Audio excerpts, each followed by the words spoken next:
안녕하세요. 안녕하세요. 안녕하세요. 반갑습니다. 한 두세 분 정도 계실 줄 알았는데 왜 이렇게 많이 오셨어요? 제가 깜짝 놀랐네. 네, 저기 네. 교재까지 지금 다 없으시죠?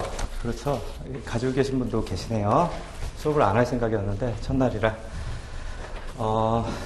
혹시 수업 들어가기 전에 올해 시험 보시는 분 계십니까? 올해 다다음 달에 시험 보러 가세요? 네, 시험 보러 가죠. 2차? 1차 이건 합격하셨어요? 예. 한 분? 또 있으십니까? 두 분? 시험 보러 가세요? 네. 근데 기본 강의를 들어오시면 어떻게 합니까? 동차세요? 동차는 아니고 내년 유예 생각하시고 가시는 거세요? 네, 좋습니다.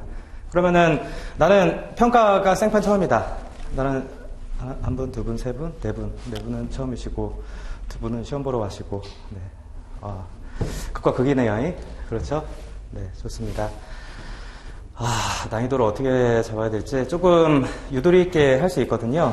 그래서 작년 같은 경우는 사실 처음 들어오시는 분들보다 두 번째로 재수강 형태로 들어오시는 분들이 많았습니다. 그래서 작년에는 이제 난이도를 조금 올렸었는데 올해는 그렇게는 안 해도 되겠네요. 일단 인사부터 드려야겠죠? 예, 저는 이재혁 관세사라고 하고요.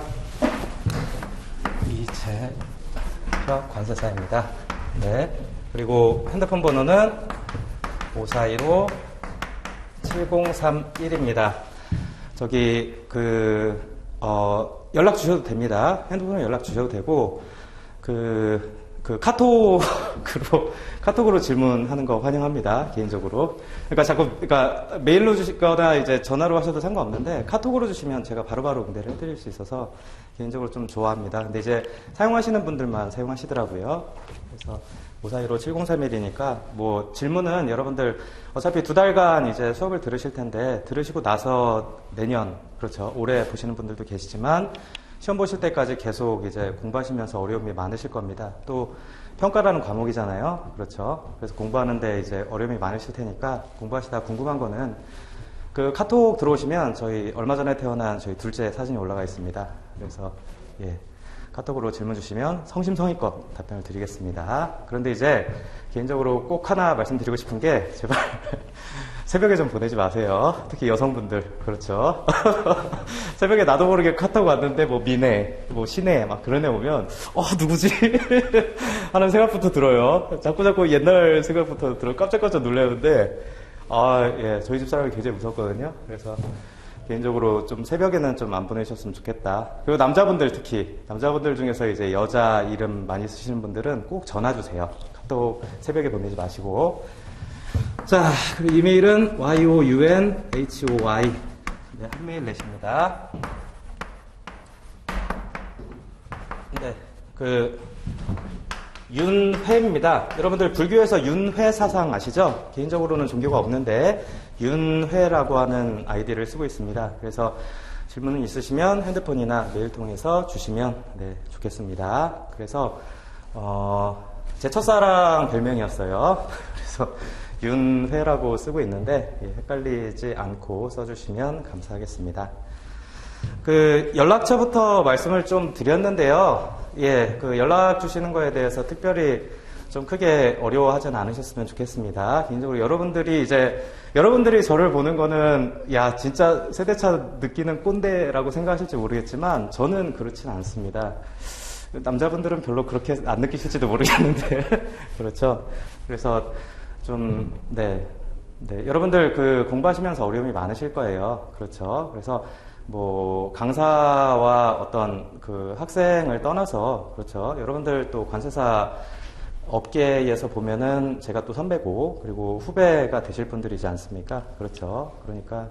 그리고 제가 이제 개인 사업을 하고 있는데요. 지금은 이제 개인 사무소를 내고 있는데, 제가 강의를 하는 주된 이유 중에 하나가 적절한 이제 수요 공급을 위함입니다. 지금 관세사를 한 90명 정도 뽑고 있죠, 매년. 근데 개인 사무소까지 영세한데, 특히 저희가 이제 가산동이라고 여러분들 구로세관 관할 쪽에 제가 사무소가 있는데 강남으로 옮기긴 할 거예요. 근데 그 가산동 개인사무소 쪽으로 지원을 하시는 분들은 거의 없으시다고 보시면 돼요. 그래서 수급 문제 때문에 개인적으로 여러분들이랑 좀 많이 소통을 하고 싶어 하는데, 이제 문제는 저는 소통을 하고 싶어 하는데 여러분들은 별로 안 그러신 것 같더라고요. 그래서 여러분들이 뭐 어떤 내용도 좋습니다. 뭐 공부하시다가 좀 힘든 점이라든지 고민되시는 거라든지, 아니면 그렇다라고 저한테 무슨 다른 강사님이 이렇게 설명하셨는데 왜 그러셨을까요? 라고 물어보시면 제가 답변을 드릴 게 없어요. 그렇죠? 저는 동의를 못하는데 어떻게 설명을 하겠어요? 그렇죠? 그런 거 아니면 기본적으로 다 응대를 해드리려고 노력을 하고 있습니다. 그래서 연락을 많이 주시기 바라고요. 자, 강의에 대해서 간단하게 설명을 드리면, 비록 올해 시험을 보시는 분들도 계시지만 두 분께 꼭 말씀드리고 싶은 게 있어요. 절대 포기하시면 안 됩니다. 아무것도 준비가 안 돼 있다라고 하셔도 시험을 포기하지 마세요. 시험을 포기하지 마시고 가서 나는 내년에 붙을 거니까 올해 가가지고는 그냥 시험 삼아, 그렇죠?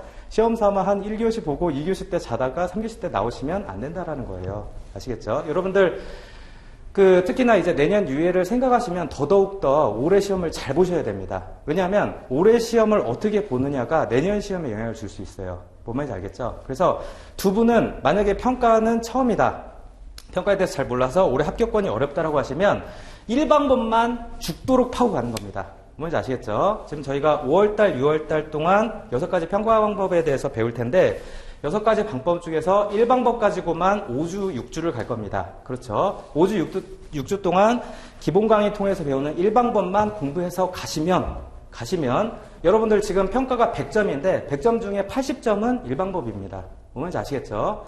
올해 재수없게 50점짜리가 4방법, 전혀 1방법과 상관없는 문제가 나오면 망한 거죠. 그걸 어쩔 수 없어요. 하늘의 뜻. 그렇죠. 정말 액트 오브 갓인데 제가 뭐 어떻게 하겠어요. 근데 1방법만 확실하게 정리하고 가셔도 이게 의외로 생각보다 여러분들 점수가 생각하시던 것보다 잘 나온다라는 거예요. 왜냐하면 저도 제가 2년차 유예 때 합격을 했습니다. 그래서 공부기간은 한 1년 반 정도, 제가 기수도 얘기 안 했죠? 23기입니다. 23기가 이제 06년도에 합격한 꼰대 기수인데요.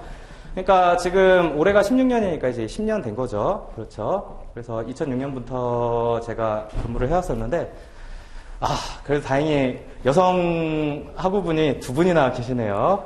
예. 개인적으로 만족도가 아주 높습니다.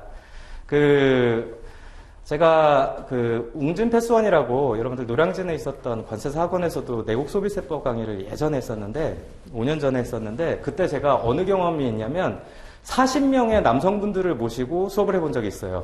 근데 난 정말 그때의 악몽 때문에 다시는 강의를 안 하려고 했어요. 그러니까 뭔가 말을 하면 나는 던진 건데 아무 반응이 없어. 그 남자분들 있잖아. 어쩌라고의 그 표정 있잖아요. 그러니까 정말 적응이 안 되더라고요. 그래서 개인적으로 좀 아주 악몽이 있었는데 여기는 다행입니다. 아무튼 윤회가 문제가 아니고 갑자기 옛날 생각나네. 제가 06년에 합격을 했는데 선생님 올해 시험 보세요? 네, 근데 저 네. 1차 준비생인데 네. 1차에 수강생이 저 혼자여가지고요. 네. 여기 좀 들어보면 집에 가라 그랬어요. 저 그리고 꼭 붙어서 내년에 동작 볼 테니까요. 예, 알겠습니다. 예. 알겠습니다. 네. 갑자기 말문을 잃었네. 자, 10년 동안 관세사 업무를 했는데, 10년 동안 관세사 업무한 게 중요한 게 아니고, 섞였잖아. 제가 05년에 1차를 붙고 공부를 안 했어요. 그러니까 05년에 1차를 붙고 1차도 직장 다니면서 붙었습니다. 그러니까 대학교 3학년이면서 직장 다니면서 시험을 봐가지고 1차를 붙었는데 1차를 붙으면 안 돼요. 근데 05년도 1차 시험이 역대 관세사 중에서 1차 시험 합격자가 제일 많이 나왔던 해입니다. 시험이 굉장히 쉬웠어요.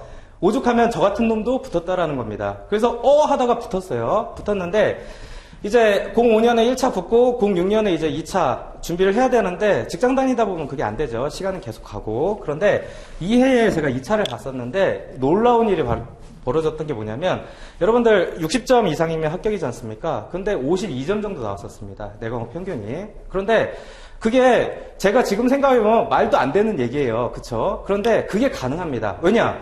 여러분들 두 분 공부가 만약에 안 됐다라는 가정하에 올해 시험을 보시면 맘 편하게 보시면 시험이 잘 나옵니다. 점수가.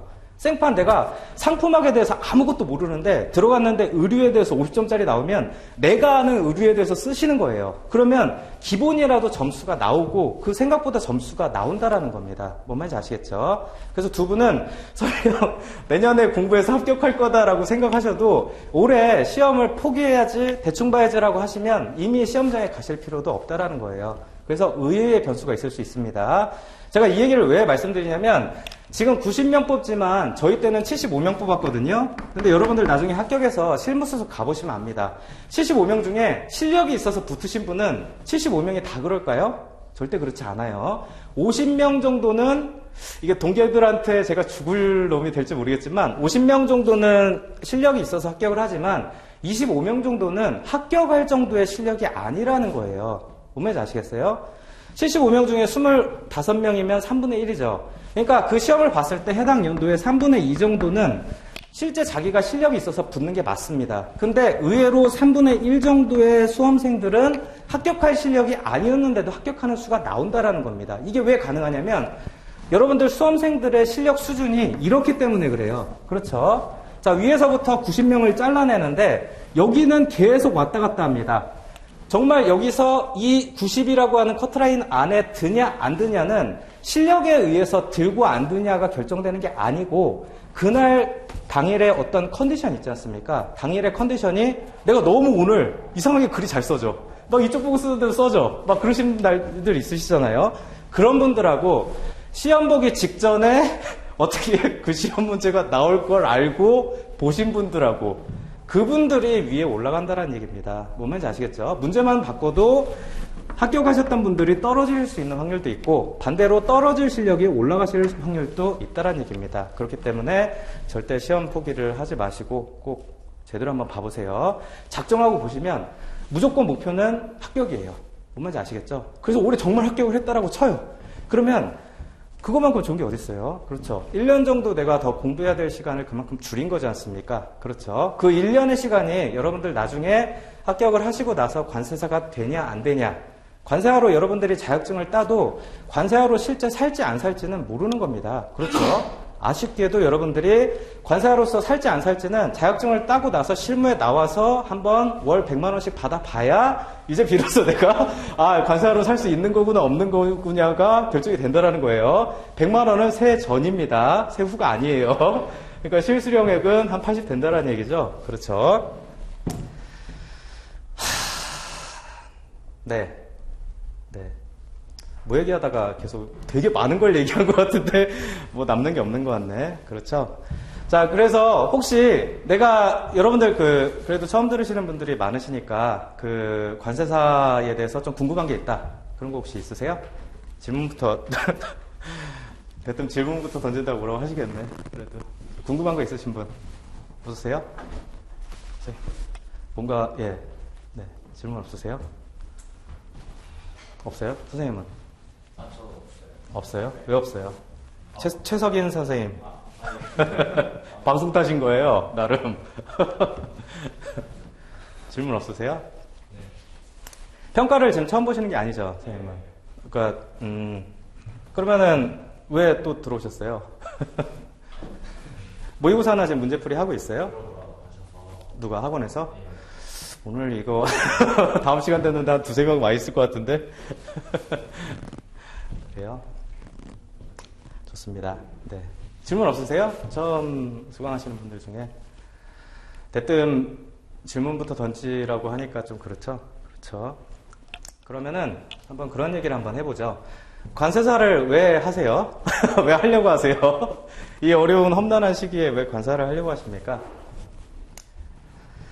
그러면 두 분께 한번 여쭤볼게요. 1차 시험을 보시고 나서 지금 공부하시다 오셨을 거 아니에요? 그렇죠. 고통스러우세요? 힘드세요? 공부하시는 게? 어떤 게 재밌어요? 보는 게 재밌어요? 직장 다니다가 네. 직장에서 배웠던 것들이랑 좀 마취가 되는 게 많이 없어서 네. 그런 게 있어요. 그러면은 힘든 건 어떤 게 힘드세요? 외우는 거 이런 거. 외우는 거. 지금 30대는 아니시죠? 30대세요? 그러면 좀 힘드실 수 있죠. 그렇죠. 여러분들 평가는 2차고, 그렇죠.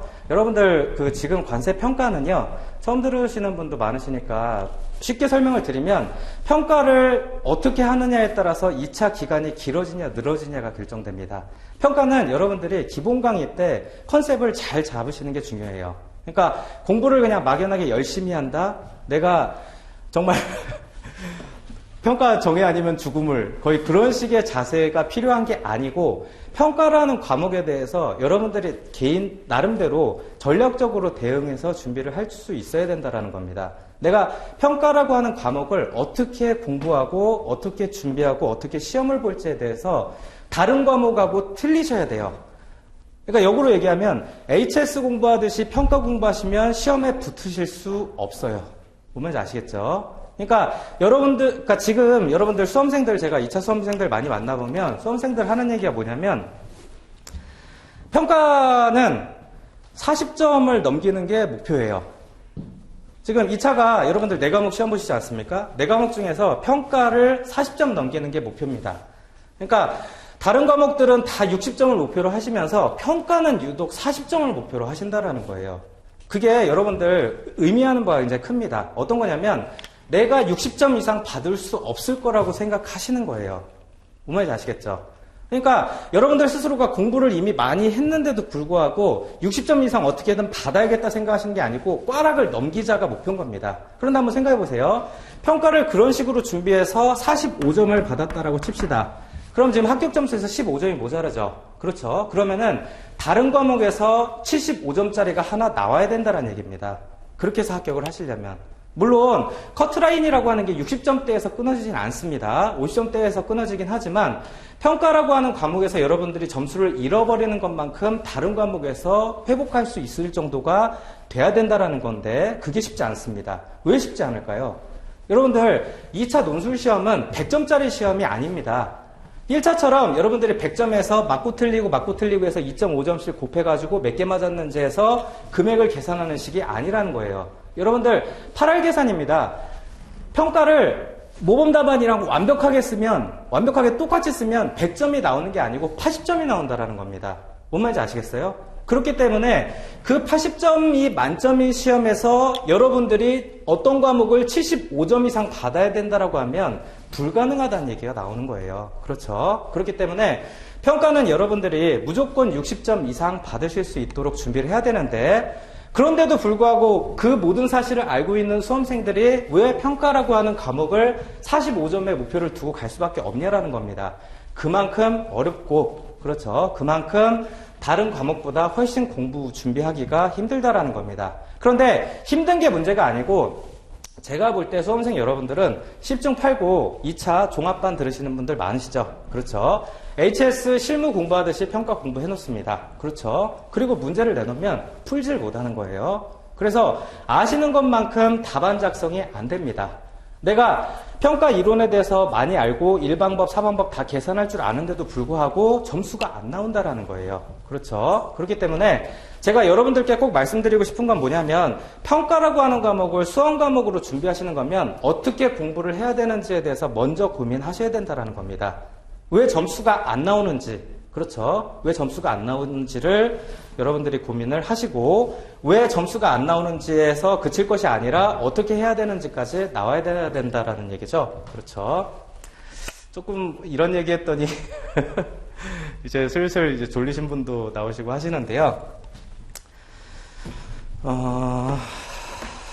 뭐부터 얘기해야 되나?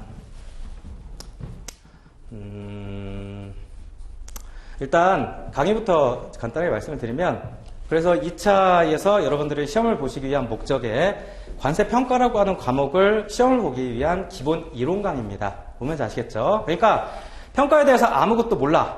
그리고 관세법에 들어가 있는 평가 방법에 대해서도 내가 들어본 적이 없어. 그렇죠? 아예 평가라는 과목이 뭔지 모르는 분들을 대상으로 한 강의라는 겁니다. 그만큼 상세하게 설명을 드릴 수밖에 없고 그만큼 말이 많을 수밖에 없다는 얘기예요. 그렇죠? 그래서 1차 관세법이라든지 2차 관세법을 안 듣고도 들으시는 게 가능하십니다. 자, 그리고 여러분들 평가는 실무 과목입니다. 정말 여러분들이 실전에 응용해서 당장 여러분들한테 내일부터 기업 심사 나가. 라고 얘기하실 수 있을 만큼으로 만들어드리는 게 목적이에요. 그러니까 관세와 자격증을 따고 나서 여러분들이 자 수수관세사 명찰 딱 붙이고 그렇죠. 내가 세전 월 100을 받아도 관세하는 관세하죠. 그렇죠. 관세하는 관세하는데 나와가지고 내일부터 기업심사 나가서 관세평가와 관련된 이슈들을 정리하실 수 있게끔 만드는 게 목적이라는 겁니다. 뭔지 아시겠죠? 그러니까 그 정도로 실무적인 시험이고 여러분들 지금까지 우리 관세평가 시험이 너무 어려웠던 이유가 너무 실무적이었어요. 지나치게. 오죽하면 실무 뛰는 관세사들한테도 던지면 답이 다 틀려요. 뭔지 아시겠죠? 지금 관세사끼리 틀린 거면 상관없어요. 관세사끼리 틀리면 상관없는데 강사들끼리도 틀리죠. 그렇죠? 그러니까 여러분들 기출문제 이제 나중에 하나씩 살펴보실 기회가 있으시겠지만 기출문제에 대한 답안이 과세냐 비과세냐부터 강사별로 틀리다라는 겁니다. 뭔지 아시겠죠? 그 정도로 주관적이라는 거예요. 그 정도로 실무적이고요. 얼마나 실무적이었냐면 큐넷에서 이제 더 이상 관세평가가 관세평가 실무처럼 바뀌는 거를 더 이상은 못 참겠다. 더 이상 간과하지 못하겠다. 그래서 조금 이론적으로 좀 빼려는 움직임을 보이고 있다라는 겁니다. 나중에 좀 구체적으로 말씀을 드릴 수 있을 것 같고요. 여러분들 관세평가는 내가 만약에 관세사로 산다. 그리고 관세하러 사는데 통관하면서 열심히 물건 빼는 관세하러 산다라고 생각하시는 분이 아니라 컨설팅으로서 어떤 업무를 하시겠다라고 생각하시는 분이면 숙명처럼 가지고 가실 수밖에 없는 분야입니다. 뭔지 아시겠죠? 저는 10년 동안 관세와 이 짓을 해서 밥 먹고 살았는데요. 10년 동안 한 일 중에 7, 80%가 평가 업무였어요. 나머지 20%가 FTA도 있고 AO도 있고 불복 청구도 있고 감면도 있고 여러 가지 있겠습니다만 저 같은 경우는 통관을 한 번도 안 해봤거든요. 제가 직접 수입 통관인 딱 한 건 해봤다. 우리 아버지 거 딱 한 번 해봤는데 근데 그거 말고 통관을 기본적으로 메인으로 하고 있는 사람이 아닙니다. 컨설팅만 가지고 10년을 살아왔는데 10년 동안 살면서 가장 많이 현업에서 그리고 지금도 마찬가지로 가장 많이 하고 있는 업무가 평가 업무라는 겁니다. 그만큼 일이 많아요. 물론 이제 FTA 때문에 일이 줄어들고는 있습니다. 이걸 왜 체감할 수 있냐면 제가 지금까지 업체 여러분들 기업심사라는 말이 뭔지 아세요? 기업심사가 뭐냐면 최근에는 이제 관세조사라고 부르죠. 관세조사는 세무조사랑 똑같은 말입니다. 국세청에서 하면 세무조사라고 하고 관세청에서 하면 기업심사라고 하는 용어를 씁니다. 뭔지 아시겠죠? 지금도 기업심사를 띄고 있는데 이 얘기를 왜 했지? 기업심사를 하면서 그러니까 관세청에서 하는 세무조사를 기업심사라고 한다라는 얘기죠. 그렇죠. 근데 기업심사를 하면서 별의별 일들을 많이 겪었습니다. 일하다가 담당자가 자살하는 것도 한번 봤고 과로사하는 것도 봤고 추징을 가장 많이 맞아본 게 1,000억. 1,000억을 맞아봤다라는 거예요. 여러분들 1,000억! 단일업체에서 1,000억! 1,000억이 여러분들 1,000만 원이 아니에요. 1,000억이라고 하는 금액은 작은 금액이 아니죠. 그렇죠. 그런데 1,000억이라고 하는 금액을 맞아봤던 게 관세사 합격하고 나서 2년 있다가예요. 뭔지 아시겠어요? 2006년에 합격을 했는데 2008년에 일이 벌어진 겁니다. 1,000억이라고 하는 금액이. 여러분들 어떻게 해야 할까요? 그렇죠. 제가 그때는 법무부인에 있었을 때인데 법무부인에 있었을 때 관세사라고 2명이었어요. 한 명은 전직 고위 관료 분이셨고 실무자는 이제 저밖에 없는데 저한테 당장 떨어진 금액이 20, 100, 1000, 10,000, 100만, 100만, 1000만, 1억, 10억, 100억, 1000억. 그렇죠. 어떻게 해야 될까요? 미치는 거예요. 미치는 겁니다. 정말로 사람이 평가 이슈로. 여러분들. 그러니까 왜 1,000억이라고 하는 금액이 나왔는지에 대해서 배우시는 게 평가 업무라는 겁니다. 자, 외투기업의 이전 가격이 있고 이전 가격이 특수한 게 영향을 받았기 때문에 일방법 배제 사유에 해당돼서 30조 3항에 의해 가지고 일방법을 배제시킵니다. 자, 후순위 과세가격 결정 방법에 의해서 이 방법 이하로 내려와야 되는데 국내 판매 가격으로부터 역산해서 과세가격 산출을 해봤더니 1,000억이라고 하는 금액이 나왔다. 자, 거기서 시작하는 겁니다. 뭔지 아시겠죠? 이제 줄여야겠죠? 그렇죠? 그때 제가 결혼한 지 한 3개월 정도 됐을 때였거든요. 결혼한 지 집사람하고 이제 결혼한 지 한 3개월 정도 됐을 때인데 집에 못 갔어요. 네. 갈 수 있겠어요? 그러니까 제가 지금 정도 때 1,000억 정도 맞으면 좀 나왔네? 좀 나왔네? 어쩌겠어? 뭐 그러겠죠. 근데 너무 어렸을 때 큰 금액을 맞아본 거예요. 그렇죠. 그러니까 같이 미쳐버렸던 겁니다. 그러니까 이제 관세청도 미쳤지만 저도 이제 같이 미친 거죠. 그래서 이제 종국적으로는 1,000억이라고 하는 금액을 100억대까지 줄여가지고 끝내버렸는데 100억대까지 줄일 때까지 집사람하고 결혼한 지 3개월인데 이혼 신고서 써놓고 회사 들어가서 집에 안 왔어요. 한 6개월 정도. 그래서 금요일 날 출근했는데 남편이 월요일 날 퇴근합니다. 그렇죠. 금요일 날 출근했는데 퇴근을 월요일 날 한다고요. 회사에서 자고 먹고 하는 거예요. 그러면서 금, 토, 일, 월요일 아침에 이제 잠깐 조회하고 와서 옷 갈아입고 2시간 자다가 다시 가서 또 일하고 그런 식으로 해서 6개월 만에 1,000억을 100억이라고 하는 금액으로 줄일 수가 있었던 겁니다. 줄이는데 가장 결정적 영향을 미쳤던 게 두 가지가 있었는데 WTO 평가협정 주회, 제1조에 대한 주회에 수입자의 마케팅과 관련된 비용에 대한 지출은 비록 판매자에게 이익이 된다라고 할지라도 과세 가격에서 포함되어서는 아니 된다라고 하는 규정이 있습니다. 그게 첫 번째예요. 나중에 무슨 내용인지 배우실 텐데 두 번째는 바로 동종 동류 비율 조정입니다. 뭔지 아시겠죠? 그 두 개를 가지고 금액을 브레이크다운 시킨 거죠. 그러니까 재밌었어요. 여러분들 제가 왜 이런 얘기를 초판부터 던지냐라고 하실지 모르겠는데 저는 1,000억이라고 하는 금액을 보는 순간 같이 미쳤다고 얘기했잖아요. 저는 너무 재밌었어요.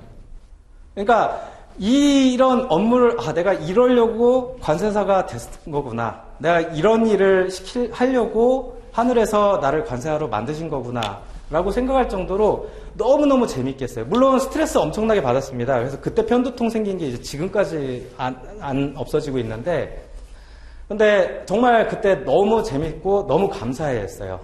집사람 이혼 서류 쓴 거 빼고는 이혼을 한 건 아니에요. 그래서 너무 그때 제가 업무가 재밌어서 그때 이후로 정말 평가라는 게 정말 재밌구나라고 하는 생각을 참 많이 했었던 것 같습니다. 근데 이제 1,000억이냐 2,000억이냐 그런 금액이 중요한 게 아니고요. 여러분들 실제로 지금 평가와 관련된 현안들이 굉장히 많이 벌어지고 있습니다. 그렇죠? 그리고 여러분들도 관세사가 되시면 당장 하셔야 될 업무, 특히나 여러분들 처음에 와서 이제 통관부터 하겠다라고 하시는 분은 어쩔 수 없지만 그런 경우가 아닌 대부분은 이제 컨설팅을 하고 싶어 하시는 분들 위주의 나이대예요. 지금 그렇죠? 그러니까 컨설팅과 통관이 뭐 이원화되어 있냐라고 말씀하시겠지만 그냥 단순하게 보면 통관을 한다라고 하면 입항시 가서 물건 빼야 되는 거고, 그렇죠. 컨설팅 한다라고 하면 나름 그래도 법무법인이나 회계법인 같은 데서 근무를 하면서, 그렇죠. 어드바이저의 역할을 하는 거죠. 그러면서 이제 밥 먹고 살 수 있는 것들인데요. 뭐가 낫다 안 낫다에 대한 문제는 아닌 것 같습니다. 그렇죠. 근데 적어도 컨설팅과 관련된 업무를 하게 되면 평가 업무를 가장 많이 할 수밖에 없고, 그렇죠. 정말 수없이 많은 문제들이 산재해 있고 너무나 재밌는 일들이 풍성하다라는 겁니다. 그래서 저는 개인적으로 강의를 하면서 여러분들한테 꼭 질문하는 게 뭐냐면 제가 그때 당시 1,000억이라고 하는 금액을 보면서 느꼈던 즐거움, 그러니까 누가 죽어나가는 걸 보면서에 대한 희열이 아니고 거기서 분명하게 제 롤이 생긴 거잖아요. 1,000억이라고 하는 금액을 이제 줄여야 되죠. 어느 정도 우리가 보는 수준 안까지 줄여야 되는데 그런 어떤 롤에서 찾았던 희열과 감동과 즐거움을 여러분들이 같이 쉐어할 수 있었으면 좋겠다라는 생각을 정말 많이 해요. 근데 이제 강의를 하면서 수업 목적으로 시험 보는데 무슨 재미가 있겠냐라고 말씀하실지 모르겠지만, 그렇죠. 여러분들 수업 목적의 강의를 그러니까 수업 목적의 공부를 재밌게 하는 방법은 단 한 가지밖에 없습니다. 제가 해봤는데 해보니까 관세사 시험 공부를 하면서 재밌을 수 있는 단 한 가지의 방법은 딱 뭔지 아십니까? 그냥 잘 하는 겁니다. 뭔지 아시겠어요? 여러분들 2차에서 내가 어느 정도 합격권 안에 들어갔다라고 하면 모의고사를 보시게 될 텐데 모의고사에서 여러분들이 생각하는 수준보다 훨씬 더 등수가 위에 있어야 됩니다. 뭔지 아시겠어요? 그러면 재밌어요. 그 얘기인즉슨 수험 공부를 재밌게 할 수 있는 단 한 가지의 방법은 내가 잘해야 된다는 겁니다. 그러면 평가라고 하는 과목을 잘하기 위해서는 어떻게 해야 되냐? 기본 강의 때부터 내가 어떻게 준비해야 될지를 고민하셔야 된다는 거예요. 막연하게 HS처럼 법령집 들고 다니면서 외우면 되겠지라고 생각하시면 오산이라는 겁니다. 답이 안 써지거나 써져도 분량이 적어요. 뭔 말인지 아시겠죠? 선생님은 좀 뵌 분 같은데? 저 처음 봐요? 네. 처음 봐요? 알겠습니다. 그래서 여러분들이 어떻게 평가라고 하는 과목에 대해서 공부를 하실지에 대해서 나름대로 고민을 하셔야 된다는 겁니다. 막연하게 법령직 들고 다니면서 29조부터 38조까지 암기하신다라고 해서 평가 답안이 써지지 않는다라는 겁니다. 뭔지 아시겠죠? 자, 좀 제가 두서없이 막 이것저것 많이 떠들었는데 3시간이잖아요, 오늘. 그렇죠? 첫 번째 시간은 그냥 관세사에 대한 얘기를 하려고 그랬는데 계속 평가 얘기를 했네요. 재미없게. 궁금한 거 여쭤보세요. 뭐 질문 같은 거 있으시면. 선생님, 궁금한 거 뭐 있어요? 벌칙.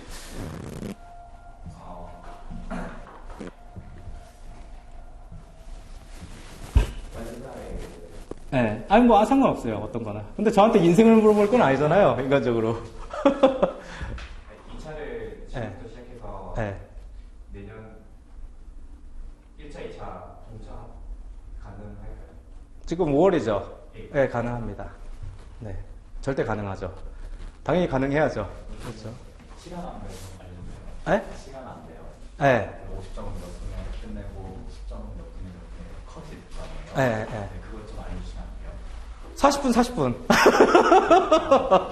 근데, 잠깐 일단 첫 번째 질문이 답안부터 먼저 얘기할게요. 시간 한 배 말씀하시는데, 여러분들, 관세평가는 2010년부터 지금까지 6년 시험 봤거든요. 딱 6번 시험 봤습니다. 10년에 도입됐죠. 저희 때는 관세평가라고 하는 과목이 없었어요. 관세법의 평가를 봤죠. 그렇죠. 근데 평가를 독립과목으로 보기 시작한 게 2010년부터인데, 10년부터 지금까지 6년 동안 공통점이 하나 있습니다. 평가의 가장 어려운 문제가 뭔지 아십니까? 지금 6문제잖아요. 50점짜리 한 문제, 10점짜리 5문제인데, 6문제의 공통점, 6년 동안 바뀌지 않은 게 뭔지 아십니까? 뭔지 아세요? 바로 1번이 제일 어렵답니다. 50점짜리가 제일 어렵다예요. 뭔 헛소리냐라고 하실지 모르겠는데, 여러분들, 솔직히 까놓고 한번 보세요. 내가 기출문제를 보고 1번이 제일 어려운지 안 어려운지 한번 보시라는 겁니다. 그런데 전략적으로 하셔야 되는 게 뭐냐면, 제가 평가 답안 쓰실 때 말씀드린 게 뭐냐면, 여러분들 꼭 2번부터 6번까지 먼저 하시라는 겁니다. 그러니까 답안 작성을 하실 때 10점짜리부터 푸시고 50점짜리를 제일 마지막에 쓰시라는 겁니다. 딴 과목은 내가 잘 모르겠고 평가는 그렇게 해야 된다는 거예요. 왜냐? 10점, 50점짜리가 너무 어렵기 때문입니다.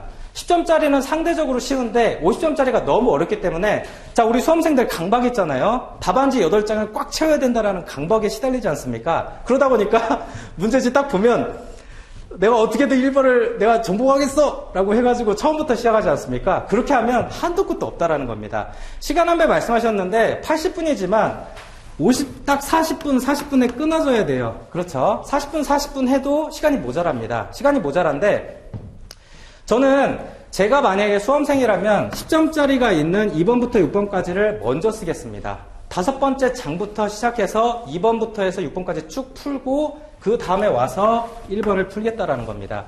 이게 전략적으로 왜 그러냐면, 여러분들 평가에 관해서 50점과 10점을 말씀드리면, 자 보세요. 내가 관세평가라고 하는 과목을 40점까지 받으면 꽈락입니다. 그렇죠? 그러니까 40점 이상 받으면 최소한 떨어지진 않죠. 꽈락 때문에 떨어지진 않죠. 그리고 60점이라고 하는 두 개의 숫자가 있지 않습니까? 60점 이상 돼야 합격을 할 수 있지만 40점부터 60점 사이에 걸쳐지면 떨어지진 않아도 다른 과목과의 에버리지를 낸 게 90등 안에 들어가면 합격할 수 있는 시험이죠. 그렇죠? 자, 그런데 여러분들이 0점부터 한번 시작해보자라는 겁니다. 내가 답안을 쓰는데 그 답안이 점수로 계량화되는 부분이 어떻게 되는지에 대해서 고민해보면 답이 나온다라는 거예요. 뭐냐면 10점짜리를 잘 써야 40점이 나옵니다. 뭔지 아시겠어요? 반대로 50점짜리 하나 풀어가지고 40점 절대 안 나와요. 왜냐하면 40점이 만점이기 때문에 그렇습니다. 아까 말씀드렸죠?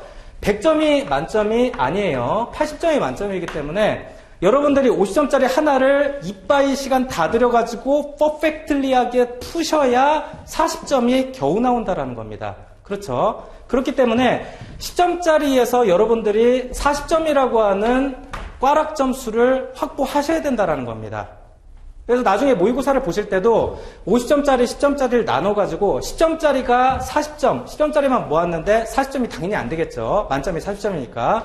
근데 이 40점 중에 얼마나 확보를 10점짜리에서 했는지를 보셔야 된다는 거예요. 그러니까 내가 0점에서 시작하는데 40점까지 가장 빨리 올라갈 수 있는 건 10점에서 답을 찾으셔야지 50점짜리 가지고 답을 찾으면 답이 안 나온다는 얘기입니다. 뭔 말인지 아시겠죠? 그래서 40점까지 꽈락 점수를 리커버리 하기 위해서 가장 필요한 건 10점짜리를 잘 푸셔야 되고, 근데 40점짜리를 60점짜리로 만들기 위해서, 다시 말해서 고득점이죠. 어느 정도 고득점이지 않습니까? 고득점을 위해서 60점 이상 점수를 받으려면 반드시 필요한 게 50점이라는 겁니다. 그러니까 다시 말해서 50점짜리를 잘하는데 10점짜리를 못하면 떨어져요. 40점이 안 되기 때문에 무조건 떨어집니다. 그런데 10점짜리를 잘했는데 50점짜리가 엉성하다라고 하면 떨어지지는 않는다라는 겁니다.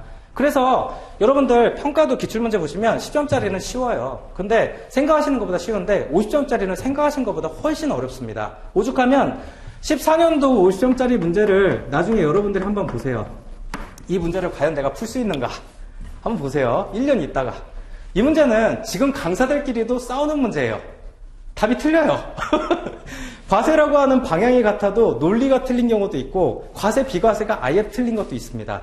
뭔지 아시겠죠? 이렇게 이론의 여지가 많은 문제이기 때문에 50점에서 고득점을 바라는 건 힘들다라는 거죠. 그렇기 때문에 만약에 제가 수험생이면 2번부터 6번까지를 먼저 풀어서 40점이라고 하는 합격에 필요한 최소 점수를 확보한 다음에 그 다음에 고득점을 위해서 50점짜리 가지고 그때부터는 여러분들 솔직히 남아있는 이제 40분의 시간이 있지 않습니까? 그 안에서 내가 얼만큼 쓰느냐에 따라서 70점이 될 수도 있고 60점이 될 수도 있고 50점이 될 수도 있다는 겁니다. 근데 그 변수를 10점짜리로 갖고 오면 합격할 수가 없다는 거예요. 뭔 말인지 아시겠죠? 그 10점을 잘 하셔야 된다. 네. 1번부터 써야 되는 거예요? 아니 2번부터 이렇게 쓰면 안 돼요? 솔직히 짜증나죠. 순서를 섞으면 채점을 제가 한 10개 하는데도 짜증나요. 그러니까 여러분들이 지금은 상관없다고 다들 말씀하실 거예요. 근데 나중에 되면 그러니까 여러분들 스스로가 그런 변수를 안 만들어 버릴 겁니다. 뭔지 아시겠죠? 그러니까 내 스스로가 2번부터 맨 앞장에 써도 돼. 그 다음에 2번, 6번, 3번, 4번, 1번 그런 식으로 순서 바꿔도 돼라고 지금은 생각하실지 모르겠지만 나중에 실제 시험장을 들어가시게 되는 어느 정도 공부가 되셔서 그 정도 때면은 여러분들 스스로가 그렇게 안 한다라는 거예요. 그렇죠? 글씨도 마찬가지입니다. 글씨 개판이어도 돼요? 예, 개판이어도 돼요. 라고 말씀드립니다. 그렇죠? 근데 여러분들 스스로가 너무 개판이면 수험장 가서는 그렇게 안 날린다는 얘기예요. 네? 왜냐하면 솔직히 채점과를 짜증나게 해가지고 나한테 이럴 게 없겠죠. 그렇죠? 서면심사인데. 그렇죠? 그렇기 때문에 순서를 바꾸는 거는 제가 볼 때 옳지 못하고 어느 정도 이 정도로 해서 60점 이상으로 해서 합격하겠다라고 생각하시는 분이면 자신감이 있어야 됩니다. 어떤 자신감이냐면 총 8장인데 답안지가 5장부터 쓰면서도 앞에 4장은 내가 어떻게든 쓸 수 있어라고 하는 자신감이 있어야 된다는 거예요. 그 정도도 안 됐는데 합격하실 거라고 생각하세요? 여러분? 솔직히 말해서. 물론 내가 50점짜리를 2장밖에 못 쓸 수도 있겠죠. 그럼 중간에 3장, 4장이 날아가 버릴 겁니다. 그렇죠? 그 리스크를 감안하고 5장부터 2번부터 풀어버리는 거예요. 왜냐? 난 1번 가지고 어떻게든 4장 채울 수 있어. 그 정도의 자신감은 당연히 있으셔야죠. 그렇죠? 지금조차도 모의고사 보면 8장 내시는 분이 거의 없어요. 지금 이제 5월인데 지금도 없는데 여러분들 나중에 그렇죠? 내년이나 올해 가시는 분도 계시지만 어느 정도 그 정도는 내가 자신이 있어야죠. 그 정도 안 보여주고 어떻게 합격하실 거라고 생각하세요? 그렇죠. 아무리 답이 맞아도. 그렇기 때문에 저 같은 경우는 앞단에 가장 중요한 40분이라고 하는 황금 시간대 10점짜리를 가장 먼저 확보함으로써 꽈락이 아닌 점수를 먼저 확보해서 일단 합격권 안에 넣어놔야죠. 그렇죠. 그리고 나서 고득점을 할지 여부는 50점짜리 가지고 하는데 50점짜리를 완벽하게 쓰기란 불가능해요. 제가 볼 때. 그러니까 요새는 이제 50점짜리가 조금 쉬워지고 있습니다. 가면 갈수록. 왜냐하면 이론과 실무라고 하는 게 있는데 너무 이쪽으로 가 있었던 거에 대한 자기 반성이 있었던 거예요. 관세청에서도 관세평가 50점짜리가 지나치게 실무형으로 나왔다. 이게 가장 심했던 게 13, 14 이 2개 연도입니다. 13년도는 여러분들 생산지원이 가산요소인데 조정액과 가산율을 구하라고 하는 문제를 냈어요. 이게 이게 생산지원비라고 하면 누구나 다 아는데 조정액과 가산율을 구하라니까 돌아버린 거예요, 수험생들이. 너무 실무적인 형태죠. 그렇죠.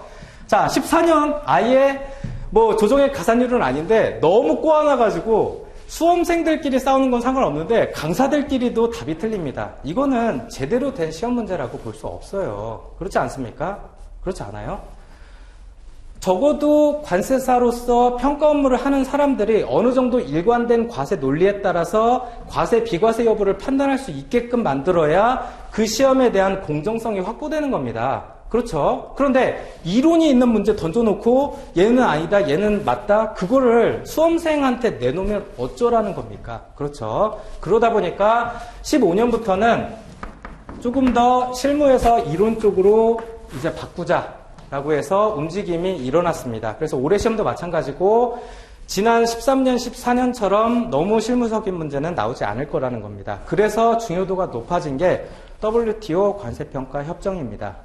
왜냐하면 협정에는 많은 사례들을 가지고 있습니다. 그렇기 때문에 협정의 대략 사례를 추려보면 5, 60개 정도 되는데 그 5, 60개의 중요도가 높아졌다는 얘기입니다. 막말로 얘기해서 그거 공부하면 언제 걸릴지 모른다라는 거고 실제로 지금 16년, 올해가 16년이죠.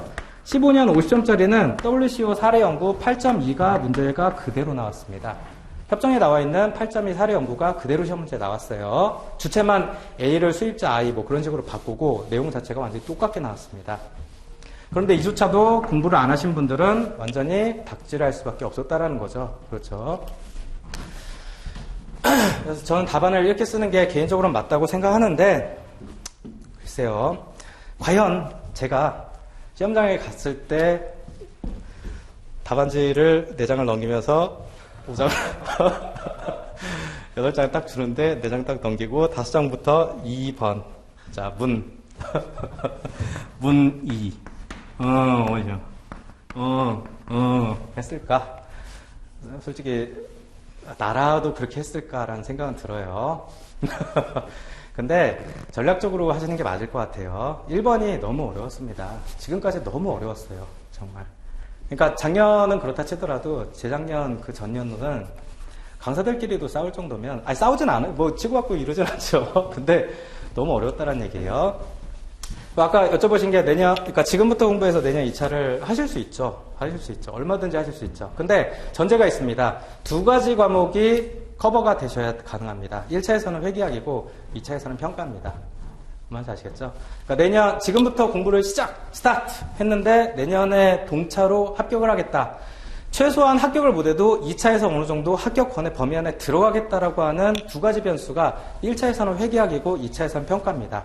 근데 2가지가 변수인데 그 2가지 변수에 대한 관리가 좀 틀립니다. 회계학은 그냥 계속 하셔야 돼요.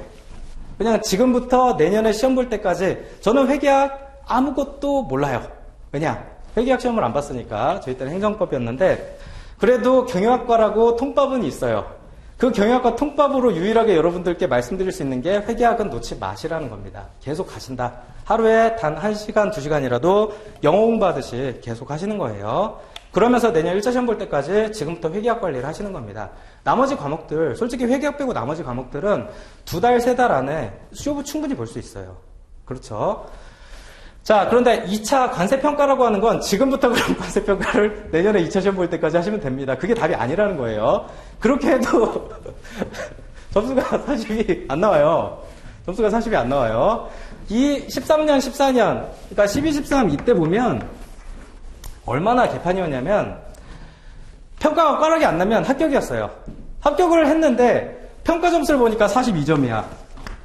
그러니까 평가 제일 높았던 점수를 받으신 분이 50점이 안 됐습니다. 뭔 말인지 아시겠죠? 그 정도로 주관적이고 점수도 그 정도로 야박했다라는 거예요. 근데 역으로 얘기하면 채점관들이 야박했던 것도 있지만 여러분들이 평가라고 하는 과목의 기준에 부합하지 못했다는 얘기도 되는 거예요. 그렇죠? 뭔 말인지 아시겠죠? 그렇기 때문에 평가는 지금부터 내년까지 하시는 게 아니고 처음에, 그러니까 하실 때 제대로 하시면 됩니다. 내가 평가라고 하는 과목을 이렇게 해야겠구나 라고 하는 거를 정확하게 파악하고 하셔야 된다는 거예요. 그리고 내 약점을 계속 회복할 수 있어야 됩니다. 약점이 뭔지를 정확하게 알고 계속 회복해 가실 수 있어야 된다는 거예요. 그래서 저 같은 경우는 아휴. 솔직히 학원 강의가 제일 힘들 때가 뭐냐면 내 스스로가 꼰대라고 생각이 들 때가 제일 힘들어요. 뭔지 아시겠죠? 그러니까 가면 갈수록 관세아들 저희도 이제 채용을 하고 수관사를 뽑아보면 늘 드는 생각이 내가 참 많이 꼰대가 됐구나 그런 생각에 서글픕니다. 그러니까 언제나 20대일 줄 알았는데 어느새 참 씁쓸하더라고요. 예, 감사합니다. 깜짝 놀랐어요. 자, 뭐 얘기하려다 얘기했지? 내가 뭐 얘기하려고 했어요? 제가 그러니까 5월부터 공부 시작을 했었는데요. 선생님처럼 제가 5월 달에 그러니까 몇 년인지는 기억 안 나요. 솔직히 기억 안 나고 4월 달에 여자친구랑 헤어졌어요. 여자친구 때문에 관세아를 하려고 공부했었어요. 왜냐? 외국을 많이 나갈 줄 알았거든요. 누가 대학교 때 무역상무로 선생님이 관세하셨는데 뭐 비즈니스 트립을 너무 많이 간다는 거예요. 그래서 난 관세가 되면 외국 진짜 많이 가는 줄 알고 여자친구가 집에서 좀 반대가 심한 분이셨어요. 그래서 얘랑은 제도권 안에서 같이 못 살겠다 라고 해가지고 관세가 돼서 외국으로 가서 그렇죠. 자유롭게 여자친구랑 같이 살아야겠다. 이거를 우리 집사람이 보면 난 죽는 거죠. 그분이 이분이 아니니까. 네. 위험한데. 좀 삭제해달라고 얘기해야겠다. 안 그래도 분위기 안 좋은데. 진짜 무서워요. 선생님인데, 장난 아니에요. 장난 아니에요. 여러분들, 나중에 남자분들 결혼하실 때, 선생님하고는 결혼하지 마세요. 제가 만나는 분보다 말씀드리는데, 선생님하고는 결혼하지 마십시오. 진짜로. 제가 인생 선배로서 드릴 수 있는 답변은 이거 하나입니다. 기상청 사무관을 만나세요. 제가 수업 시간마다 꼭 얘기하는 게 있는데, 나름 관세사 돼서 선을 한 20번 정도 봤었거든요. 선 봐서 이 집사람하고 결혼했는데, 정말 제 인생의 가장 큰 복이 어떤 거였냐면 집사람을 만난 게 아니고, 기상청 사무관님을 한번 면접을 본 적이 있어요. 면접이 아니라 선을 본 적이 있는데, 그분이 만났는데, 나 너무 깜짝 놀랐어.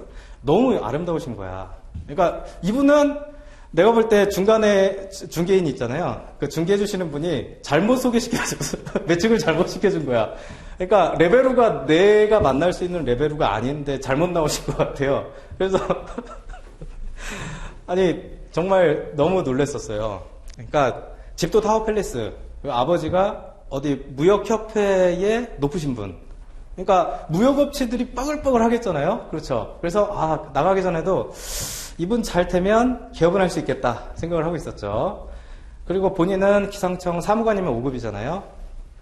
만나보니까 또 제일 예뻐. 내가 만나셨던 분 중에. 그래서 이런 분이 진짜 잘못 만났구나 생각하고 있었는데 그분이 저한테 갑자기 그러는 거예요. 자기가 1년에 한 8개월 정도는 남극에 가 있어야 된대요. 매년. 애뉴얼리. 그렇죠. 남극에 갔다가 한국 돌아와서 한 4개월 있다가 또 가고. 그렇죠. 여러분들 남극이 우리가 인천공항에서 비행기 한 번 타고 그냥 코 자다가 일어나면은 갈 수 있는 데가 아니지 않습니까? 가는 데만 한 20일 걸리고 그런다고 하대요. 그래서 그걸 매년 가야 된대요. 자기 승진할 때까지. 근데 승진이 한 15년 걸리죠. 그래서 그 어린 나이에 제가 결혼을 28인가 했는데 그 어린 나이에 나는 못하겠다고. 그러면 집은 누가 지키고. 그렇죠. 죄송한데 못 만나겠다고. 그리고 그러니까 헤어지고 나서도 몇 번 왔었는데 전화 안 받았었어요. 그리고 이제 집사람을 만난 거죠. 근데 지금 생각해보면 그게 대박이야. 그렇죠. 연중 8개월을 집사람이 없는 상태에서 저는 꿈이 갈매기거든요. 기러기 아빠가 왜 외롭다고 하는지 나는 이해가 안 가, 이해가. 그렇죠. 난 기러기 아빠가 왜 외롭다고, 밤에 얼마나 할 게 많은데. 그렇죠. 근데 결혼하고 살면 텔레비도 못 키잖아요. 그렇잖아요. 그래서, 나는 정말 그 기러기 아빠가 제 꿈인데, 참. 하늘이 저한테 준 기회였는데, 그냥 멋있게 차버렸죠. 그렇죠. 그리고 지금 벌 받고 있는 중입니다. 편집해달라고 해야겠다. 자, 5월부터 강의를 시작했는데 공부 방법 굉장히 간단했습니다. 5월부터 5월, 6월, 2개월이죠. 그러니까 6월 달까지 2개월 동안은 1차 종합반을 들었어요. 그리고 7월부터 8월까지 2개월 있지 않습니까? 그러니까 2개월 동안 2차를 연달아 듣습니다. 자, 4월 달에 여자친구랑 헤어졌는데 헤어지고 시련의 아픔을 느끼지도 못하게 1, 2차를 붙여버렸어요. 알겠습니다. 이거 3분이면 끝나니까요. 1차, 2차를 붙여가지고 4개월 연달아가지고 학원 강의를 들었는데 이 학원 강의 때문에 시련의 아픔을 느끼지도 못했습니다. 왜? 너무 재밌었어요. 저는 1차, 2차 강의를 4개월 동안 듣는 게 너무 재밌고 신났어요. 왜냐하면 내가 이런 걸 하고 싶어 했던 거거든. 그러니까 나는 무역에 대해서 관심이 없어요. 근데 뭐가 재밌었냐면 대학교 가가지고 맨날 경영학 무슨 XY에 뭐 있지 않습니까? 뭐 재무관리 뭐 어쩌고저쩌고 여비교통비가 어쩌고저쩌고 막 그런 게 하고 싶었던 게 아니거든요. 그런데 학원에 막상 와가지고 4개월 동안 돌려보니까 정말 실무적인 것들 있잖아요. 그렇죠. 가제 킹크랩 뭐 그런 얘기 하고 있는데 그게 너무 좋았던 거예요. 그렇죠. 너무 재밌어가지고 내리 4개월 동안 1차 수업을 돌아왔습니다. 근데 이게 어떻게 보면 1, 2차 우리 과목을 전체를 한 번에 돌린 거예요. 그렇죠. 불과 4개월 만에. 자, 그리고 나서는 자기 공부를 할 수밖에 없습니다. 자, 내년에 1차예요. 12월까지 2차만 무조건 공부합니다. 뭔지 아시겠죠? 근데 지금은 변수가 회계학이에요. 회계학을 쭉 하면서 가셔야 되는데 적어도 연말까지 1차 돌리는 시점까지는 2차 위주로 가실 수밖에 없다는 겁니다. 이때 HS랑 무역실무가 올라와 줘야 돼요. 뭔지 아시겠습니까? 그래서 내가 이제는 1차를 해야겠다라고 싶을 때 어느 정도 HS랑 무역실무가 정리가 돼야 내년 동차가 가능해집니다. 뭔지 아시겠어요? 이게 안 돼 있으면 내년에 돌릴 수 없다라는 얘기예요. 그만큼 무역실무 분량 많고 그만큼 HS 암기할 거 진짜 많습니다. 뭔지 아시겠죠? 자, 그리고 나서 익년도 이제 1월입니다. 1월부터 4월까지 1월부터 4월까지에서 1차로 다시 돌아가는 시점은 유동적으로 결정할 수 있습니다. 내가 어느 정도 회계학이나 내소세 그런 것들이 준비가 잘 돼 있는 상태면 비교적 4월 달에 근접하게 돌릴 수 있겠죠. 그런데 내소세 아무것도 준비 안 돼 있고 관세법이랑 그런 것들, 무역영어는 실무랑 어느 정도 관세법 2차 준비하면서 커버가 됩니다. 뭔지 아시겠죠? 그런데 후달리기만 할 뿐 잘 안 돌려간다라는 거예요. 어쨌든 적어도 1월, 2월 달에는 다시 1차로 돌려야 되죠. 회계학은 그냥 쭉 하고 있는 겁니다. 쭉 하고 있는 상태에서 4월 달까지 1차를 해서 4월 달에 1차를 붙입니다. 그렇죠. 자, 그리고 나서 빨리 7월 달에 시험 볼 때까지 2차 시험만 죽도록 파시는데 이 2차 시험을 죽도록 파실 때 이게 기본적으로 돼 있기 때문에 이게 여기서 커버가 된다라는 거죠. 뭔지 아시겠죠? 2차를 돌렸는데 4월 달에 모의고사를 바로 들어갑니다. 1차 시험 끝나고 모의고사를 바로 들어갔는데 처음에는 개판이겠죠. 처음엔 개판인데 빨리빨리 회복하셔서 5월 달에는 어느 정도 성적이 나오셔야 된다라는 거예요.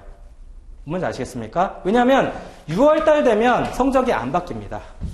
모의고사 등수가 안 바뀌어요.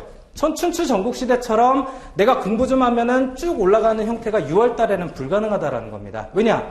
다 같이 하루 3, 4시간 자면서 공부하거든. 그렇죠? 이 기간은 누구나 다 열심히 하기 때문에 내가 공부 열심히 하는 만큼 같이 공부하시는 분도 열심히 하시기 때문에 5월 달에 어느 정도 춘추 전국시대 하에서 자기가 자리가 잡혀야 된다는 거예요. 뭔지 아시겠죠?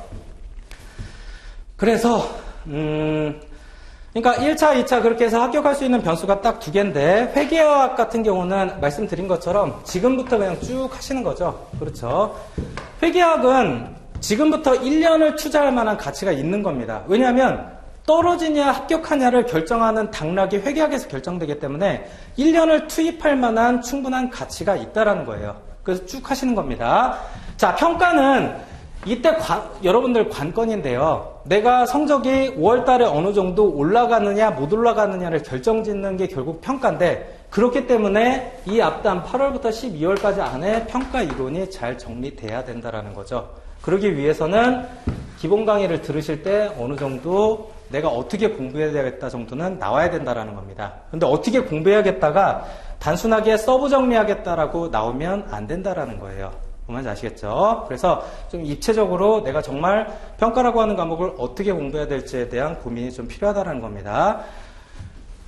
이 4개월이, 그러니까 제가 볼 때는 내년 동차를 합격을 하냐 못하냐는 8월부터 12월까지 4개월 동안 2차를 공부하는 시간이 있지 않습니까? 2차의 회계학이죠. 2차를 공부하는 이 시간을 어떻게 보내느냐에 따라 바뀝니다. 그런데 제 경험상으로는 6월, 7월 달에 2개월 동안 2차를 들으면 내가 2차를 정리하는데도 2개월이 걸립니다. 이게 4개월이라고 하지만 실제로 9월, 10월 달까지는 내 공부할 시간이 안 생긴다라는 거예요. 뭔지 아시겠죠? 앞에 2달간 배웠던 거를 정리하는 데만 2개월 걸리고 실질적으로 내가 암기를 해야겠다라고 하는 본격적인 암기가 11월, 12월 2달밖에 시간이 없다라는 얘기입니다. 그런데 이 기간 동안 진짜 고통스러우셔야 돼요. 그러니까 제가 아까 두 분께 여쭤봤죠. 고통스러우시냐고. 솔직히 가슴에 손을 얹고 생각해 보세요. 정말 고통스러운지 한번 생각해 보시라는 거예요. 고통을 못 느끼고 있으면 공부를 안 하고 있다는 거예요. 너무나 간단하게 볼 수 있어요. 내가 공부를 제대로 하고 있는지 안 하고 있는지는 내가 내 가슴에 손을 얹고 공부가 고통스러운지 한번 물어보시라는 거예요. 본인에게. 근데 고통스럽다라고 느끼시면 공부하고 있는 거고 실력이 늘고 있다는 얘기입니다. 근데 안 느껴지면 공부 안 하고 있다는 얘기예요. 제대로. 얼마나 고통스러웠냐면 품목분류 여러분들 28, 29류 뭔지 아시죠? 무기화합물, 유기화합물 쪽인데 탄알페이, 알케카무질, 유비글기, 탄화수소 화합물 저쩌고 어쩌고 저쩌고 막 나와요. 그래서 지금도 외워요. 섭씨 18도 내지 29도 사이에 3배로 연신하여도 끊어지지 않고 2배로 연신했는데 5분 이내 1.5배 이내로 되돌아오는 불포합성 물질을 뭐라고 하죠? 그렇죠. 자, 그렇게 외우셔야 돼요. 그렇게 외워야 되는데 너무 안 외워지는 거예요. 그래서 28, 29를 이 기간이 가장 고통스러우셔야 되는 기간이죠. 올 연말 11월, 12월이 가장 암기 때문에 고통스러우시고 안 외워지셔야 되는 시간입니다. 외웠는데 까먹고 외웠는데 까먹고를 계속 반복하시는 시간이 이 시간이라는 거예요. 자, 그리고 나서 1차 열심히 봅니다. 자, 그리고 나서 4월 달에 이제 다시 보는데 안 외워지죠? 그렇죠. 그래도 계속 보시는 거예요. 그리고 나서도 28, 29는 안 외워집니다. 어떻게 했는지 아십니까? 저는 비록 동차는 아니지만 그래 안 외워지니까 떨어진 거예요. 근데 다음에 공부해가지고 결국 수험장에 10분 먼저 가서 책상에다 써놨어요. 2801 탄화수소화합물 2802 써놨다고요. 28, 29. 근데 시험 문제 안 나왔어요. 그러니까 다행이지. 왜냐? 어차피 나온 보려고 했거든. 나온 보려고 했는데 안 나왔으니까. 그리고 나서 2년인가 3년 있다 나왔는데 외우다 안 외워지면 방법은 이거 하나예요. 가서 써놓는 겁니다. 미리 책상에다가. 자, 너무 흥분했는데 잠깐 쉬었다가 마저 또 얘기하겠습니다. 잠깐 쉬었다가 하겠습니다.